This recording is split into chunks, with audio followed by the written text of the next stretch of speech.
Avvalambor assalomu alaykum. Quvondiq Atajonov YouTube kanalini ashaddiy muxlislari, aziz muxlislarim, aziz yurtdoshlar, aziz san'at sevar xalqim. Bizga ko'p kommentariyalar kelyapti. Nimaga tor chalmay aytasiz ashularni, uni chalmasangiz nimaga ushlab o'tirasiz qo'lingizda degan fikrlar keladi. Shunga bir misol tariqasida mana shu videoni sizlarga taqdim qilishga qaror qildim. Allohga behisob shukr, oz-moz tor chalishni bilamiz, qo'limizdan keladi. Bu chalmay o'tirganimizga sabab ashularni yuragimiz jo'shganidan, bir qalbimiz jo'shganidan bir ozgina qo'limiz bilan ham bir ifodalaymiz-da ashularni. Shuning uchun bir ikkita joylarda chalinmay qoladi. Endi buni ayb deb buyurmaysizlar, azizlar. Oz-moz bo'lsa ham qo'limizdan keladi tor chalish. Undan tashqari mana ko'p musiqa asboblarini chalib bilaman. Akordeon, gitara chalamiz. Undan tashqari yana o'zimizning ijodxonamizda, studiyada instrumentlarimiz, musiqa chalg'u asboblari ko'p, ularni chalamiz.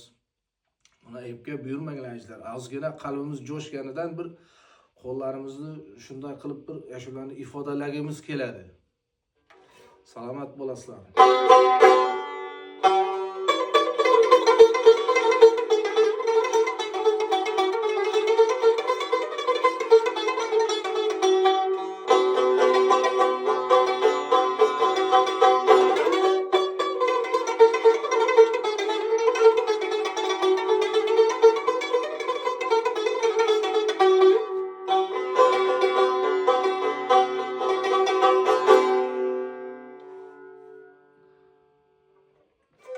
Bu akordeon chalg'u asbobi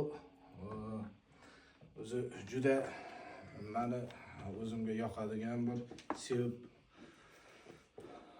chaladigan musiqa asbobi.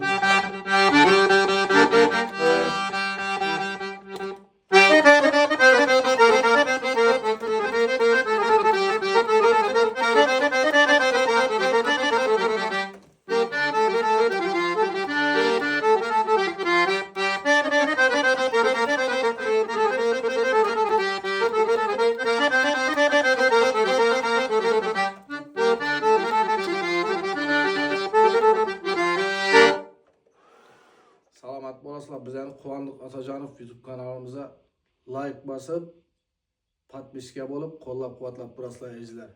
Sizlarni hammangizni yaxshi ko'raman. Sog' bo'linglar.